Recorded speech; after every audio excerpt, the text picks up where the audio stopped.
altitude of 20,000 feet are a chilling commentary on the power of the alien ships. I'm closing in to take a look. It looks metallic and of tremendous size. It's going up now as fast as I am.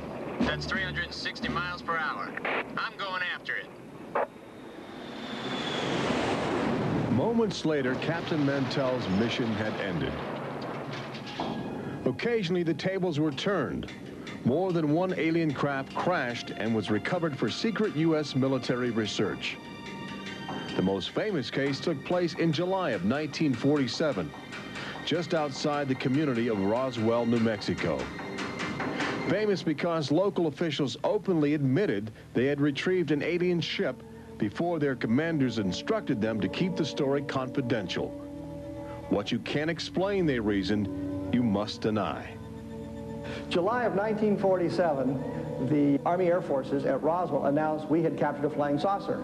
You can say our government announced in July of 1947 they had a flying saucer. 3 hours later, they announced, no, it's merely a weather balloon. The officers at Roswell made a mistake. But our government has come forward and said, yes, we had a flying saucer. Then they took it back. Any one of your viewers can go back to the newspapers on July 8th, July 9th of 1947, and just front page headline after headline that the government had captured a flying saucer.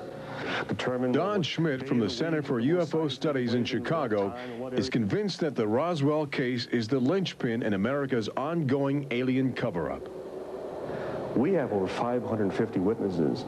They were there. They handled the debris. They saw the craft. They saw the bodies. They handled the crew members of that craft. And invariably, they all say, this was not from this earth. This is the actual site where the Roswell saucer was discovered, along with the bodies of 3 extraterrestrial missionaries who didn't survive the collision. The debris and the dead were impounded and taken away for top-secret study, while a classified investigative committee called the Majestic 12 was organized by President Truman. And a government cover-up was initiated with a calculated disinformation campaign.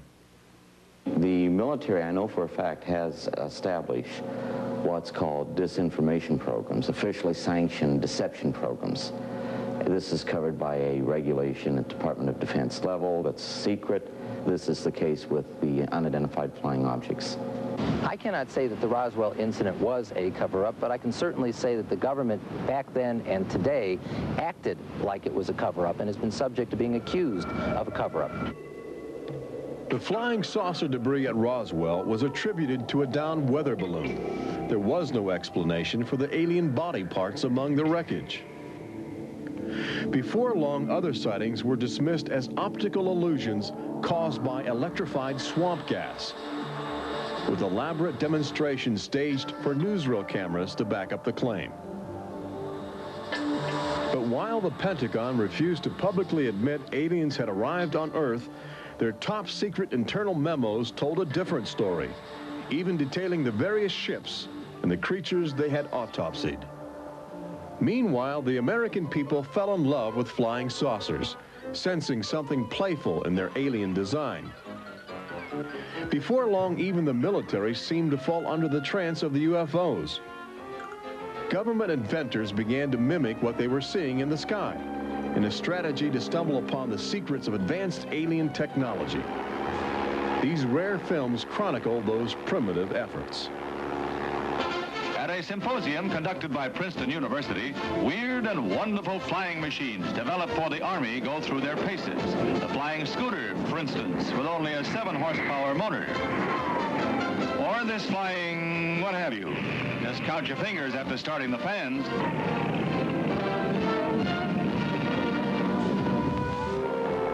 The naive attempts to copy the saucers began to look foolish, especially in July of 1952, when real alien ships were routinely buzzing over Washington, D.C., leading fighter pilots on frustrated chases lasting as long as 6 hours. It was the first time since the War of 1812 that our nation's capital had been successfully invaded by a foreign power. By the early 1960s, UFOs were having a chilling effect on our defense operations. Their tremendous speed often caused them to be misidentified as incoming intercontinental ballistic missiles, putting American air bases on red alert. There needed to be some way for the U.S. and the Soviets to distinguish between nuclear attack and alien visitors. The weapon is installed in the Pentagon, but it's a weapon of peace. This is the teletype that will operate at the U.S. end of an open line to Moscow. This link, it is hoped, will help avoid misunderstandings that could possibly trigger a catastrophe. Now, a president could be in touch with the Russian premier in a matter of seconds. The hotline between Moscow and Washington was set up so they could go ahead and make last-minute pleas that we're not attacking you and you're not attacking us. The purpose for this was to ensure that a nuclear war would not be touched off by a UFO appearing on the scopes and being mistaken for enemy aircraft. The hotline eased some international tensions, but it didn't halt the interaction between the military and the aliens, which continues to this day. November of 1975, essentially every SAC base in the United States was visited by UFOs.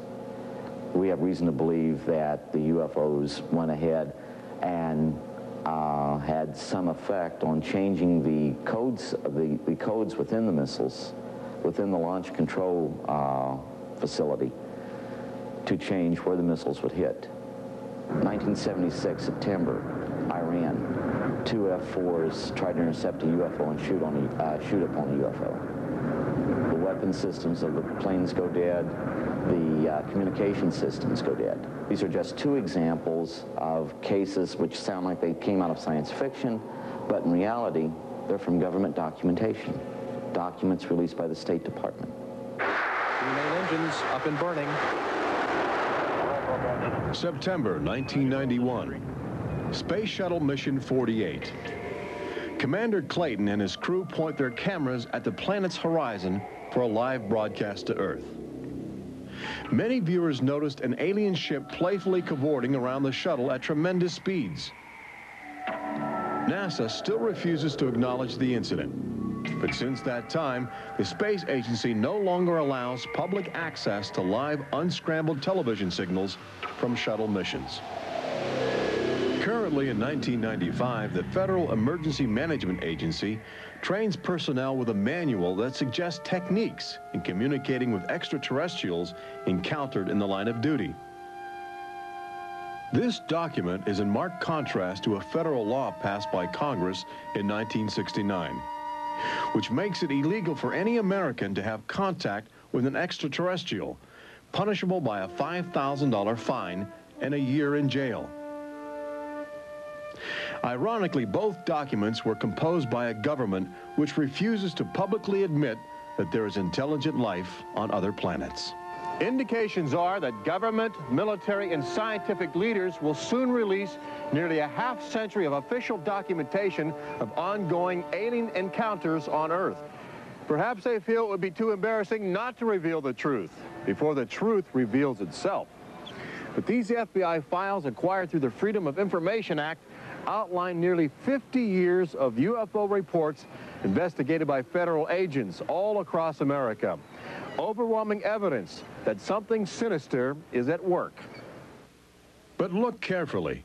The torn pages, the ragged copies, the large areas blacked out in an effort to keep secrets locked away. If we are keeping information, which I am certain we are, from the American public on unidentified flying objects, then we're wrong. Government has an obligation to the people to tell the truth.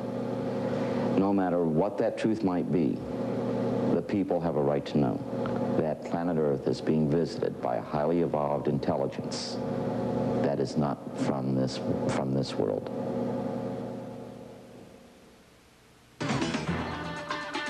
When we return, meet the people who have already experienced disturbing contact with creatures from another world. They don't ask permission, they take you. See how government is monitoring mutant life forms which have already staked their claim on planet Earth. And join Robert Urich on the fringes of the future in Walt Disney World's Magic Kingdom as Disney Imagineers prepare the public for their inevitable alien encounter. Encounters from New Tomorrowland.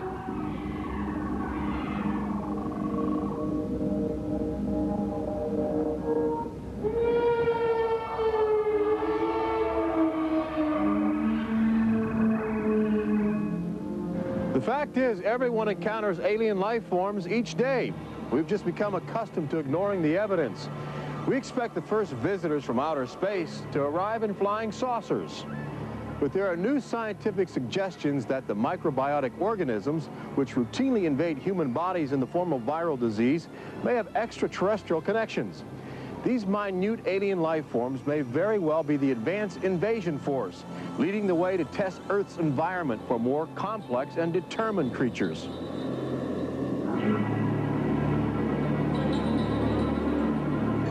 The idea is not new. Arrhenius, a Swedish chemist who died in 1927, first proposed the theory of transfermia, the notion that life is universally dispersed, possibly carried by cosmic winds across the vast expanse of the galaxy in the form of viral spores. Uncovering this mutating alien life is an ongoing government project carried out by scientific teams at NASA. They begin by collecting meteors which have landed on the barren landscape of Antarctica. Here, low temperatures preserve the alien life clinging to 4-billion-year-old cosmic debris. In a specially sealed clean room at the Johnson Space Center, these crude interstellar spaceships are carefully dissected to extract the biotic matter inside. Amino acids, a kaleidoscope of organic compounds, and the chemical catalysts of life are analyzed with sophisticated gas chromographs and mass spectrometers. Life is plentiful in the universe and eerily tenacious. Lately, scientists have found extraordinary numbers of unknown organisms which have gained a biological foothold where we once thought survival would be impossible. They grow in deadly ammonia gas. They are resistant to ultraviolet radiation. They thrive inside the radioactive cooling systems of nuclear power plants.